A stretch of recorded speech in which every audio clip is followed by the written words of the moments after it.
sigh of relief to have this all out now. Yeah, I know. It's been quite the lead up. I've been on the edge of my seat. And I kind of still am, because I can't speak on some things until some things come out. I can't say a lot. See, that's a tease. That's a tease. Because that first episode, there's a lot of hate in that episode in your eyes. There is, yeah. But there's also a lot of, she's a very broken person, so it's very nuanced, and it's not so black and white, but yeah, it's intense. It's a lot of intensity. If you could describe the show this season in one word, what would it be? Gripping. That's good. Yeah, right? In an apocalyptic world, who of your castmates are you going to want by your side through it all? Pedro. Oh, yeah. Hands down. And he's right by your side right now. He's an angel. Come on. Beautiful, you look. She just said she would choose you in an apocalyptic world to stand by her. Because we would have a chat and hang out and die quickly. Yeah. We get distracted very fast. Exactly. We wouldn't have to live through it for too long. We forget about all the things we needed to pack. We're like, this is my favorite song from the 90s. Actually, what is your favorite song from the 90s? The Cocteau Twins? Any Heaven or Las Vegas, probably? I love how he set that up for me. Thank you, Pedro. Appreciate it. So this season, obviously a lot of action in it. How did you prep for that? Tell us about those action shots of these scenes. There was a lot of it. We didn't have much time to do a lot of it, so it was very, very quick. But a lot of it was very cool because we were using some shot for shot from the game, which was very cool, like stunt-wise. So that was exciting. My dad was super excited about it. When he was on, he came to visit set and he was like, "Oh my God, that's exactly like the game." He's a huge fan of the game. Are you? Oh yeah, duh. Yeah. Gotta be. Yeah. Thank you so much, Kate. Thank you. Yeah, thank you so much. I know that you and Isabella didn't have a lot of time to build chemistry yet. There's this beautiful chemistry between you guys. Craig was saying it was there from the first day. Did you feel that from the first day? Chemistry is so difficult to force. Like, Craig and Neil know what they're doing. They cast me and Pedro and we'd never met each other, and they cast Isabella before, like me and Isabella had never met. We met on set and it really worked out. Our very first day of shooting, it's the scene where Dina comes to pick Ellie up in her garage to take Ellie out on patrol. I'm directing that day. It's everyone's first day. I give my little speech to the crew and then off we go. And I'm sort of sitting there going, now let's see if we got this right or not. Because, we knew that we chose her for a reason. We had all the faith in the world that she would be a great Dina. But what you don't know necessarily is whether there's going to be that extra impossible to predict spark. And I'm telling you, action, one take, cut, sat back and went, we're gonna be fine. It's really hard not to get along with Isabella. She's her energy is so palpable and infectious, and like in between scenes, Isabella is very much like Dina, like more wild and more free than me in many ways. And so I think Isabella sort of definitely brought out that in me, and like on set when I was tired and like a old man, she definitely brought sort of a joy and a levity to set and to my tired old eyes. It was there from the beginning, and I think the important part was nurturing that and making sure that, as people who are paired up in almost every scene together, that I really had Bella's back. I wanted Bella to know that, like, I'm an advocate and I'm an ally, and whatever Bella needs, I couldn't have asked for a better castmate to have with me the whole time, other than Young, but we weren't in a lot of, we I wish we were in more scenes together, but it was a matter of just, being a supporter, and that's what I feel like I gave and got in return. What do you think Dina brings out in Ellie?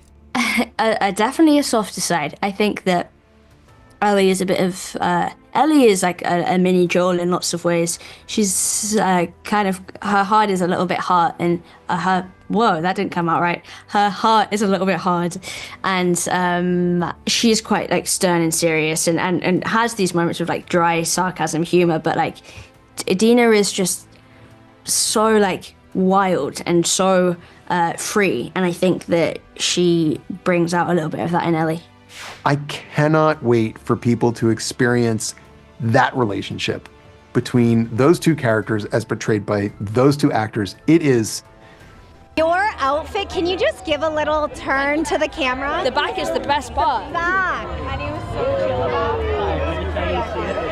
Dare I say best dressed? Wow. That would be an honor to be best dressed. This is my favorite suit I've ever worn and probably ever will wear. You look amazing. This is so cool. Tonight, it's all about you. Congratulations. How are you feeling? It's really, yeah, I don't really enjoy these events, although this is so lovely. Like, I'm trying to see it as a real celebration, all the fans being here in like the fan pit and just being so excited for a show, like realizing how much this show means to so many people. It's like, makes it feel very special, so I'm very grateful to be here. Now, season 1 of The Last of Us, you spent it in Alberta. It was your first time shooting out of Europe, actually. Yeah. So season 2 was shot in BC. What was it like shooting there for you? I got to really love Vancouver. I first went over there and wasn't sure, but I was living in downtown and I think downtown living just wasn't for me. And I moved out into a little neighborhood and then I loved it. It's such a nice vibe there and I started to explore the scenery and the nature a bit more towards the end, and yeah, absolutely loved it. It's my hometown. Was it sunny for you or rainy? Oh, very rainy. The occasional bit of sunshine, but yeah, rainy mostly. But yeah, big up Vancouver and big up BC. Now, Bella, this season we're going to see in season 2, it's heavy on the drama. It's darker than season 1. So who out of the cast members kept it light on set? Oh, Isabella Merced, who's right next to me. Absolutely. She was the joy and the light of set. She just is the life of the party, literally just would rock up with some crazy anecdote or story. Yeah, she really kept it light and breezy. She was amazing. Everyone keeps saying Isabella. Yeah, there's no doubt about it. There's no one else. Last question here, but the scenario of the show is so nightmarish, okay? It's also so captivating. In your mind, Bella, what's it about this post-apocalypse story that keeps the audience coming back wanting more? I think it's because it's not really about the post-apocalypse. That is the backdrop for a really emotional human story, and I think that's why people keep tuning in. It's because of those relationships, not necessarily because of the infected and the zombies, although that's kind of cool too. I think the combination really works. We get to see more of Tommy as an uncle in this season, so sometimes teaching... And as a dad. Sometimes teaching Ellie, so sometimes spoiling her, so we want to know, what kind of uncle would you be in real life? Describe it. Oh man, I'm very much in the same kind of mold as a Tommy Miller. I just my niece and nephew in Romania are just so sweet, and I buy boxes of T-shirts from Target because they got all the cool graphic tees, Batman and all kinds of neat things. So yeah, I'm kind of a spoil 'em rotten type person. And in the show with Ellie, I can see her, the character Ellie, in a way that Joel cannot, as her kind of adoptive father. I think if he could, she'd be a bubble girl and he'd encase her in bubble wrap. But I think I can see her as the warrior she's becoming and trying to equip her with the necessary skills to be able to survive. And I think it's really fun. It also causes a lot of strain between my brother and I. Just to be the go-between between Joel and Ellie is very, causes a lot of tension. Absolutely. Now, Gabriel, this season, it's heavy on the drama, and it's going to keep getting darker than we see in season 1. So we want to know, on set, out of all the cast members, who is it keeping it light and bright? I'd say Isabella Merced is just effervescence incarnate. She's just amazing, just really great energy, beautiful singing voice, plays the guitar, plays the ukulele, plays the piano. Caitlin sings beautifully. Bella, they're an incredible songwriter. I like to play music, and Young plays guitar as well. I was jamming with Young quite a bit. We're all a very musical group, so I think music kind of permeates through the entire process, and I think it serves the piece really well. There are new people and there are old people. Not that you're old, Gabriel. I look younger now that I shaved my mustache. Yeah, you do. You're looking good. And so I think there's something that is really exciting about basically giving everyone another season of a show that everyone loved and that everyone has worked so hard on and has put so much into. I mean, look at how skinny Craig is. A lot of stress. Just stress. And Gabe, what about you? Tommy's back. Yeah. Nothing for you, Caitlin. Skip it. No, how do you feel, Caitlin? How do you feel?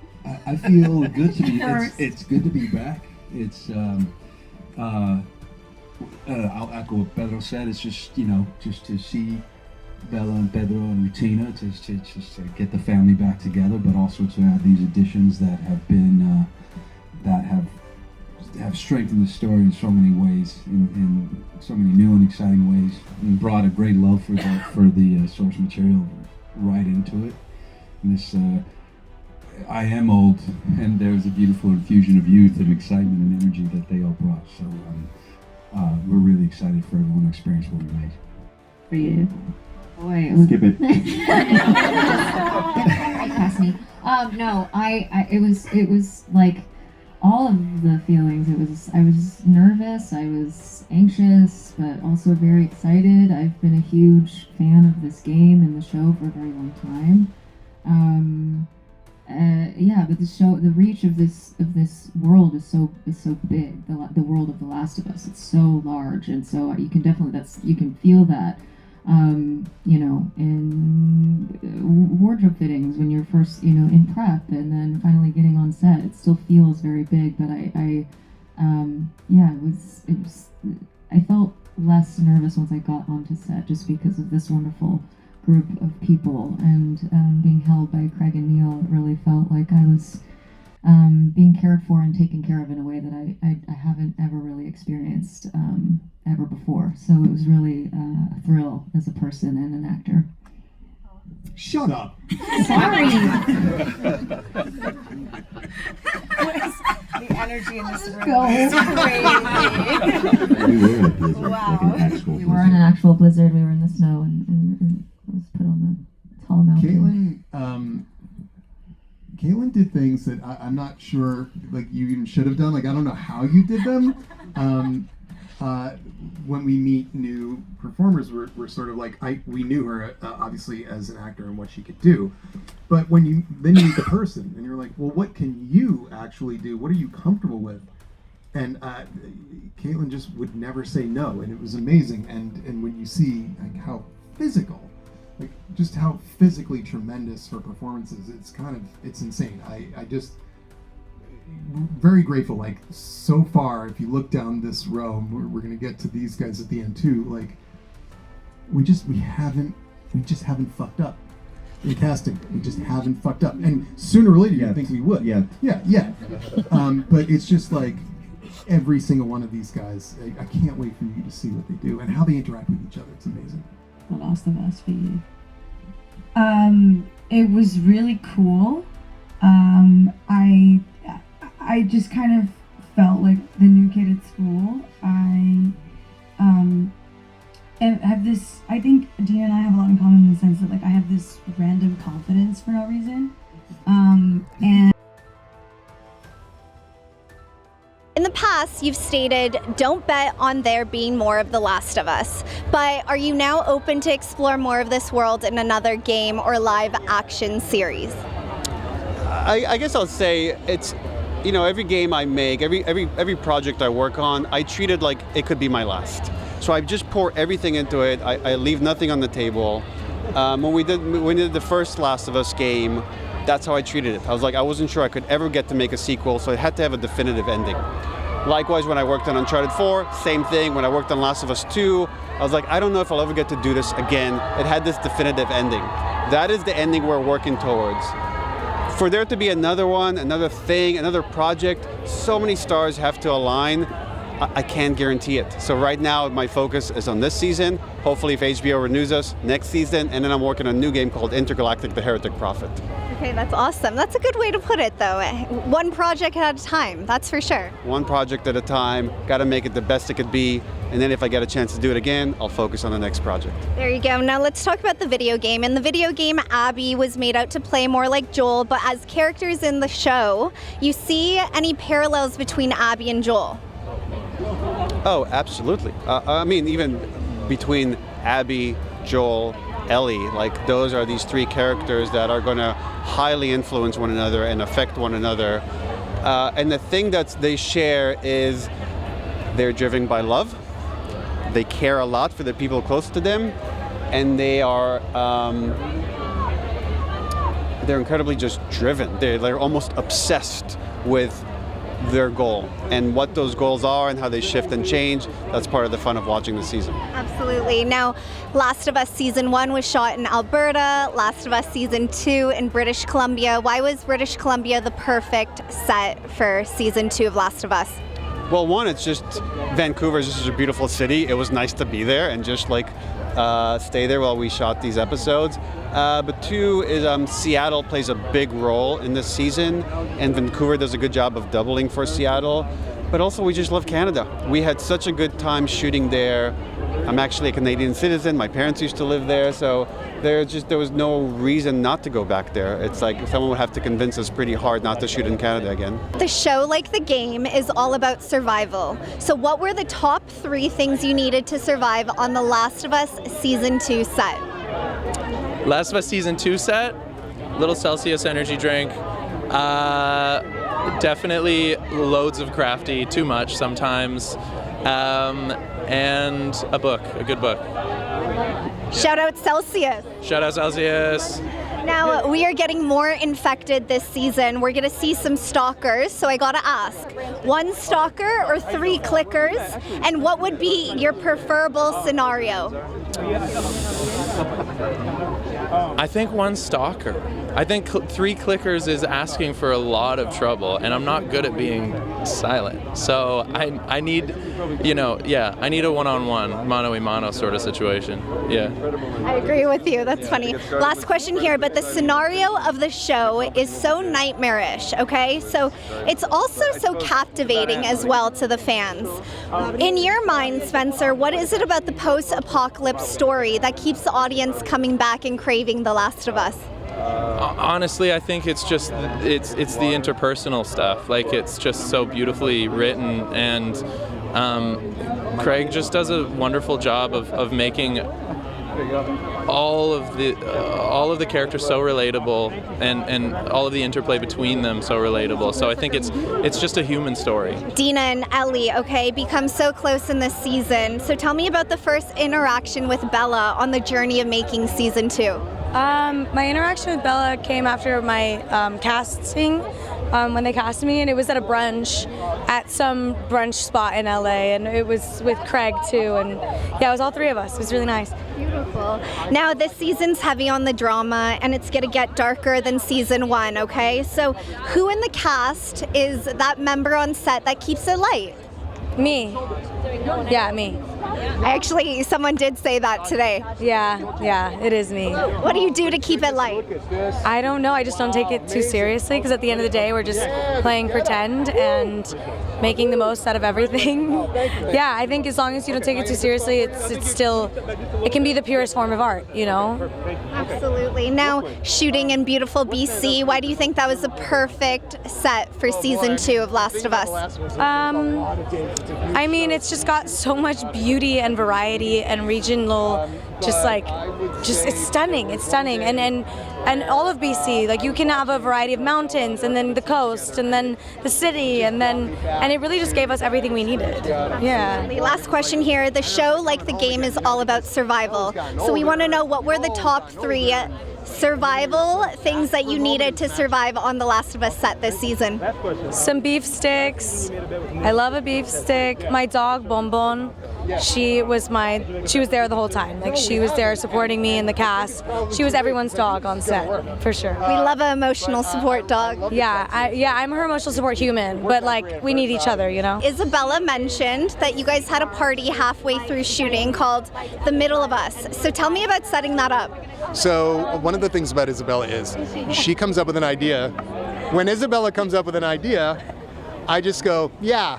She says, hey, let's have a big party in the middle of the production. I'm like, okie dokie, and we did.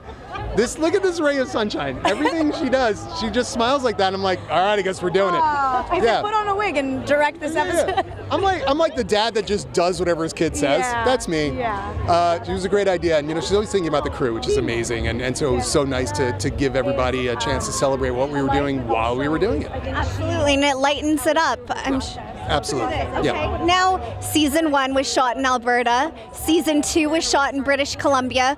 Why would you say British Columbia was a perfect set for season 2?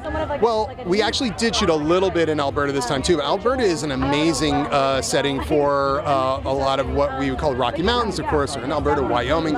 But so much of our season this time takes place in Seattle, and obviously Vancouver and Seattle are kissing cousins. They're right there. Absolutely, same weather. But last question here.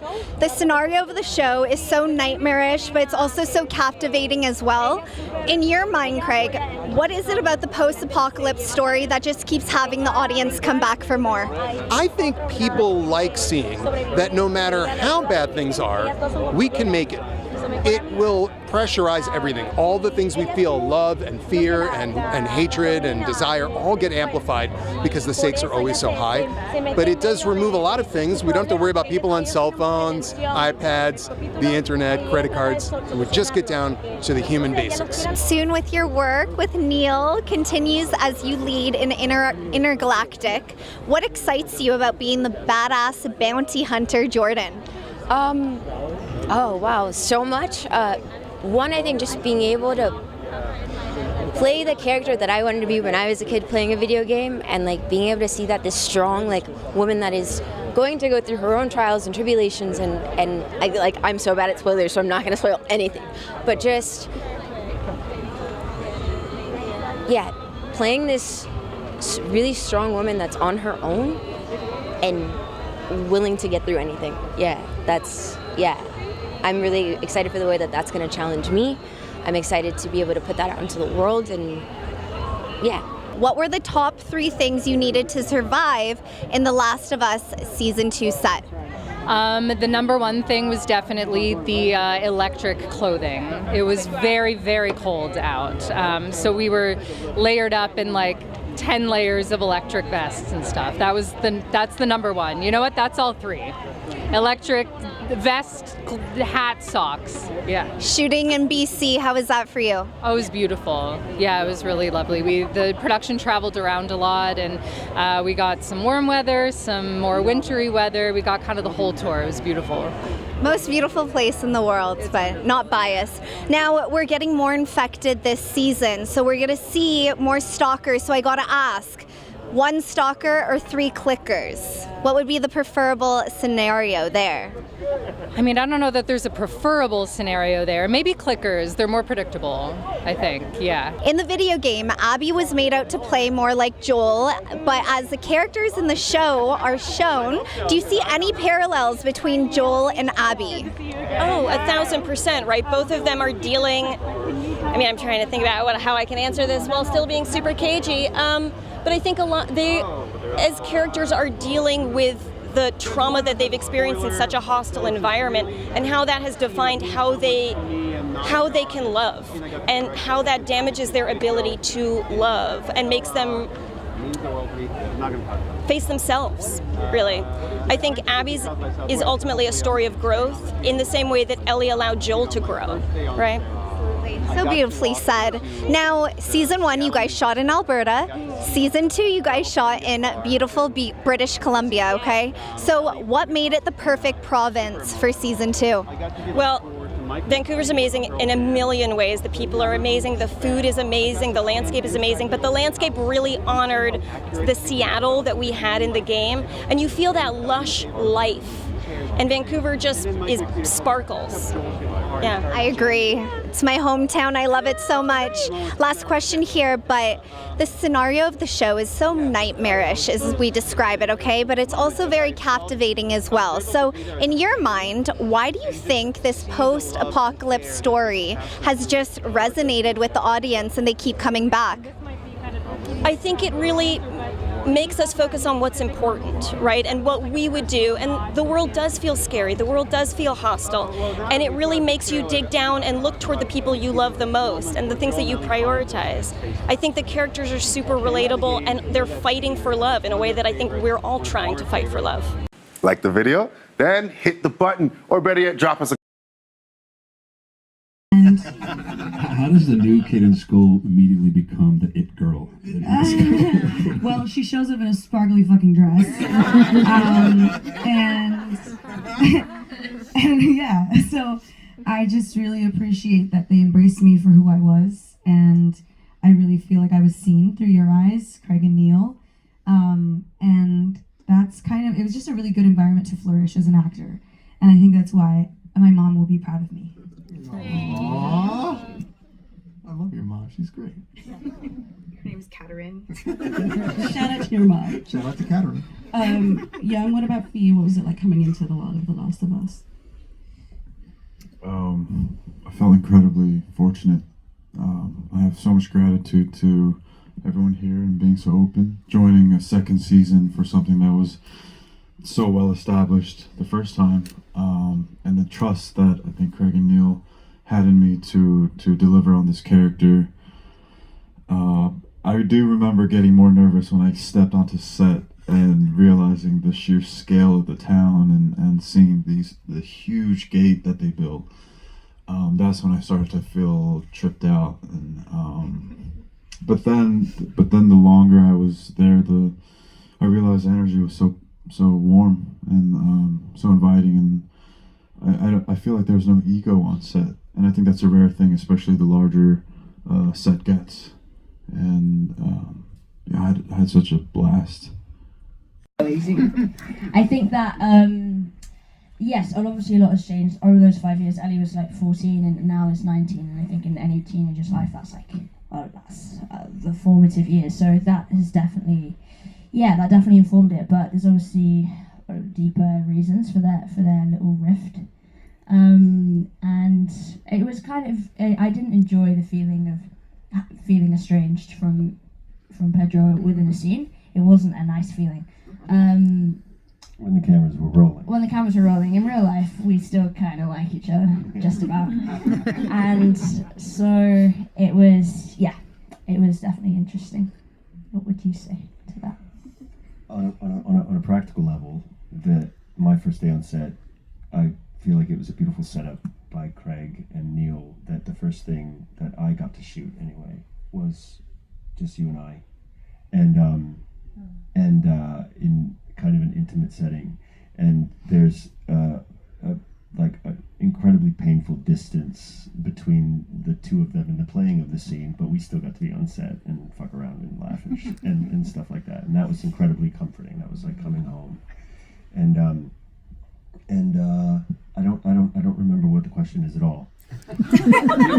After for playing my mindset. Characters 5 years older. My mindset was grateful to being back, and yet at the same time, this experience more than any other I've had is hard for me to separate what the characters are going through and how it makes me feel in a way that isn't very healthy.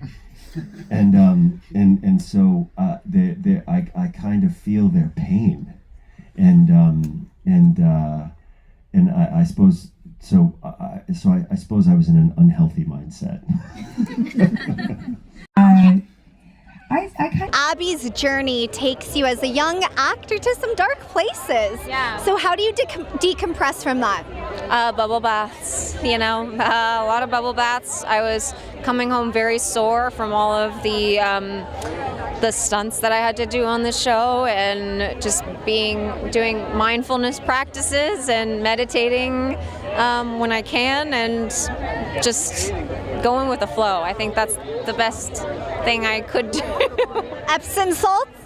Oh yeah, for sure. My muscles were desperate for it. Absolutely. Now this season, Caitlin, it's heavy on the drama, and it's getting darker than what we're going to be seeing in season 1. So who's that cast member that kept it light and bright on set? Pedro. And Ariella Barrera, who plays Mel in the show. Ariella, I've known her since I was 11 years old. We did our my first movie together. We did, yeah. I was 11 years old when we worked together for the first time. Yeah. What would Pedro do to keep it light? Huh? What would Pedro do to keep it light? Just like totally, like, doesn't take everything so seriously. He keeps everything light. He jokes around. We made fun of each other. Like, it was the best. I've never worked with an actor like him before. He's very special to me. When I met Bella for the first time, we met up outside Vancouver and we got on a tiny little seaplane and we went flying over the islands, and there was so much turbulence. And after that moment, everything else seemed a little less intense, because it was a pretty rickety ride.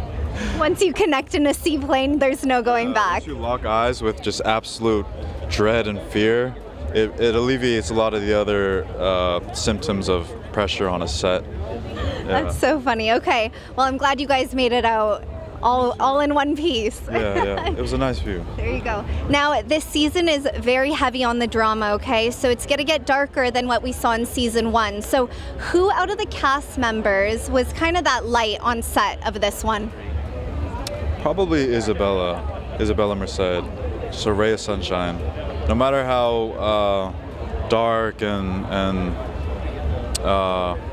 crazy the set got, Isabella is always like such a ray of light. Yeah, brought it out of everyone else. Yeah. Last question here before I let you go enjoy your night, but the show, like the game, it's all about survival, okay? So what are your top 3 things you need to survive on The Last of Us Season 2 set? Some waterproof or water-resistant clothes, because you get wet a lot. A sense of humor, and a guitar. I think a guitar was so important on set. We were jamming, we had kumbaya sessions all the time. What were your survival needs for The Last of Us Season 2 on set? Tim Hortons. Needed some Tim Hortons to start the day. What else? I was also on a weird diet, so like boring ass food. Sorry, I can't say ass on air. Boring ass food and Tim Hortons. So that was my flavor. It was my fuel too, honestly. So I needed fuel, and then I needed some food. What in specific at Tim Hortons? I'm a classic black coffee guy. Yeah. I don't get funky with it. I had a phase when I was in college that I had funky drinks, but now it's literally just black coffee. Okay. Yeah, which is chaotic, and I'm sorry, and don't judge me. Last question here, but we're getting more infected than season 1, okay? So we're gonna see more stalkers, so I have to ask, 1 stalker or 3 clickers, and what would be your preferable scenario? 1, just because there's ambushing is really my fear, right? When I'm not able to capture everything in my, like spiders, for instance. Like, they scare me because there's you don't know where they are. And so this idea of 3 or multiple is a little bit harder to conceptualize than just 1. So I'd go 1 over 3, which is crazy, but whatever. The settlement is growing in the new season. Tell me about the differing perspectives of Maria and Joel on the growth. You know, I think Maria is very protective of the community, but she's also trying to save as many endangered people as she can. And her and Joel are working on that together. I know we were kind of at odds the first season, so now we're sort of working together. And I think she's just trying to make sure that anyone who needs to be in our camp can be, because outside of the Jackson walls is a crazy world. I'm not a gamer. Now, obviously, this season, the sun, clutching my pearls. This season obviously is very heavy on the drama, and it's getting darker than we've seen in season 1. So we want to know on set, who keeps it light out of all the cast members? Who would you say? I would say Gabe, because he likes to play the guitar and sing songs, so he keeps it light for sure.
it's an extension of myself. If I were in sort of like an apocalyptic situation, I would try to lighten it up a bit. I think that's our superpower as humans, is we really have the power to shift our perspective and make our own reality. And I think Dina's sort of also Ellie's compass and light in a way. And I think Dina's also grieving at the same time, and we explore that. Oh, spoilers. And I think. Can you make that sound again? So yeah, and then.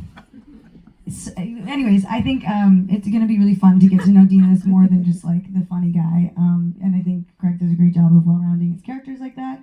And then franchises are cool. I guess you and I are. I don't want to hear my voice anymore.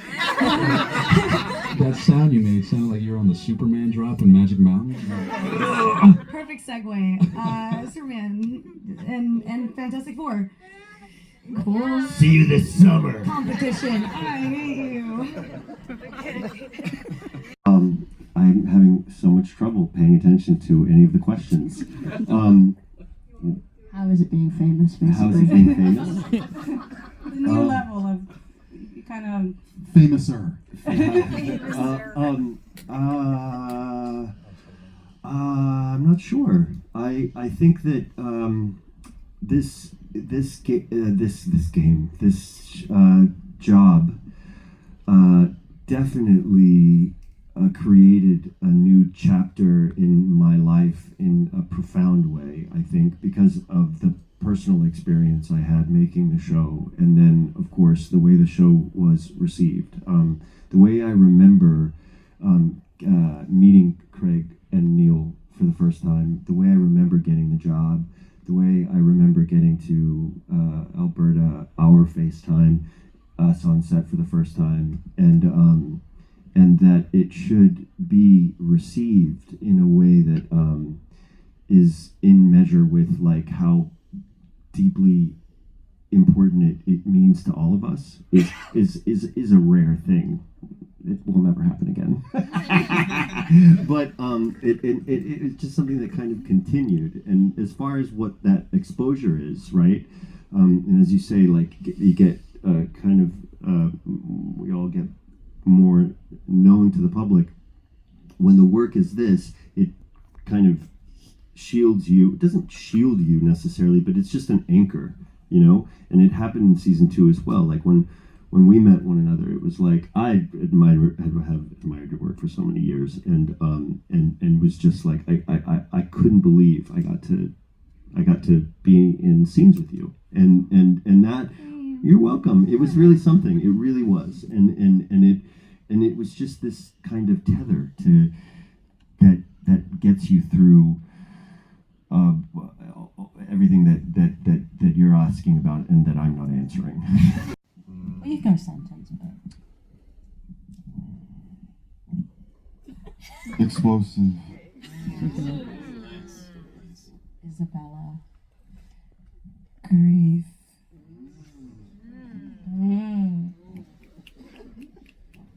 Vengeance. Gripping. Snowy.